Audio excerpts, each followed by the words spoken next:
Credo che noi dobbiamo fare una richiesta precisa e sapere però qual è il vantaggio della posizione che viene dopo. Cioè la richiesta precisa che un comitato deve fare è che il referendum abbia una data autonoma per sé. Questo è evidente, noi non possiamo fare a meno di fare questo. Però io credo che dobbiamo ragionare su quello che significa l'accorpamento alle comunali. Perché portare la gente a votare non è facile, e noi abbiamo bisogno del fuoco, chiaro? Quindi io non ci sputo sopra, anche se non lo vado a chiedere, perché come comitato noi dobbiamo chiedere l'autonomia della casa. Però non ci sputo sopra una trattativa che dice, bene, facciamolo con il voto alle comunali, perché significa che 300.000 sardi sono già chiamati a votare, ad andare alle urne. Non ci andranno già in molti perché c'è il problema che la gente non ha più voglia di andare a votare. Però anche i partiti a parlare di referendum. Sì, però bravo, anche i partiti saranno costretti a parlare di referendum, ci si dovrà schierare, noi avremo una situazione nella quale possiamo portare avanti le nostre parole d'ordine, chiare, limpide, al di sopra dello schieramento. Ma ci vuole solo che del nostro candidati comunali, giusto? Stare toccando a noi, mi dice anche il elettorale.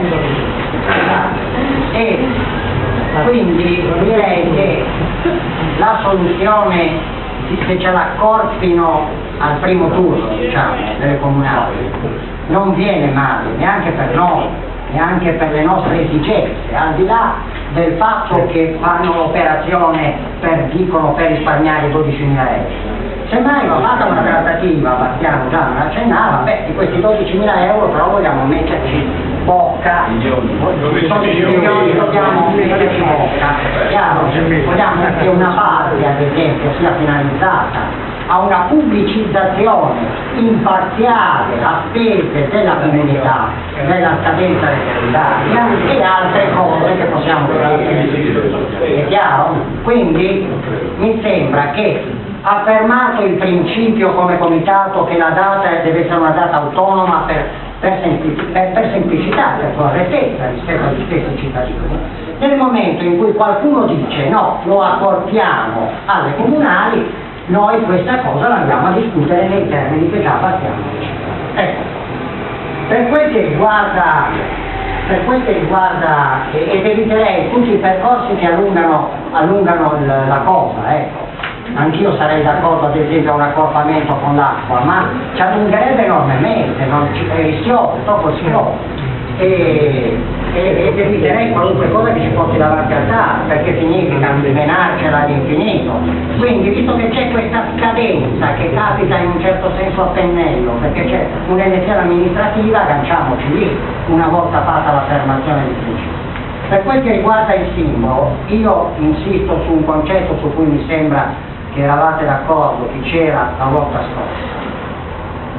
Noi dobbiamo pensare a un volantino di fronte, diciamo così. Una facciata del volantino deve essere quella che tutti portano, tutte le organizzazioni, e deve essere estremamente semplice, deve avere sì al referendum, no al nucleare. Ecco, ma dove è chiaro, dove il sì deve emergere, e allora un simbolo come questo, la Sardegna, diventa un simbolo centrale, la Sardegna, ma intorno devono scrivere sia al referendum e no al nucleare. Oppure si può anche evitare di scrivere molto, ma voglio dire, si può evitare di scrivere molto, ma questi due concetti devono essere chiari. Anche perché il no al nucleare significa tutte le battaglie sul no al nucleare che ci sono in tutto il mondo. Insomma, al di là del nostro amico Angela, ecco, io semplificherei così. Poi, fatto questo simbolo che ha come centralità la Sardegna, perché dobbiamo mettere in luce proprio in qualche maniera il concetto che diceva appunto della colonizzazione che tutto sommato studiamo, il retro, ogni organizzazione ha il suo simbolo e fa le sue considerazioni che sono a favore del sì, ma che magari sviluppano un tema più che un altro, liberamente, è chiaro? E in questa maniera, guardate, che possiamo lavorare tutti serenamente, tutti essere soggetti che distribuiamo il volantino del comitato e dietro distribuiamo il volantino della nostra organizzazione, come le precisazioni che teniamo. Io credo che su questo non dovrebbe esserci molto da discutere ancora, dando per scontato che siccome non si può decidere tutto in 50, possiamo scegliere 5 o 6 amici e compagni e fanno l'ultima elaborazione e poi la propongono. Chi decide è il comitato.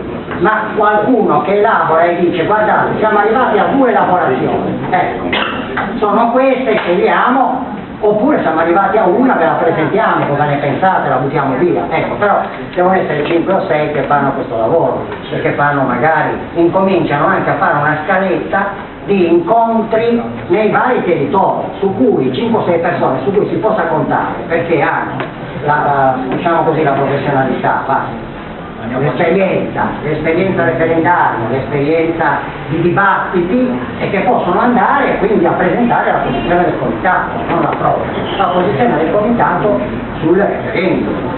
È bene che sappiate, poi facciamo una cosa a festu, vieni tu, no tu non puoi venire, viene l'altro, ecco, e facciamo in questa maniera, lavoriamo tutti e lavoriamo anche fraternamente, ci impariamo anche a lavorare tutti insieme. La parola a Floris.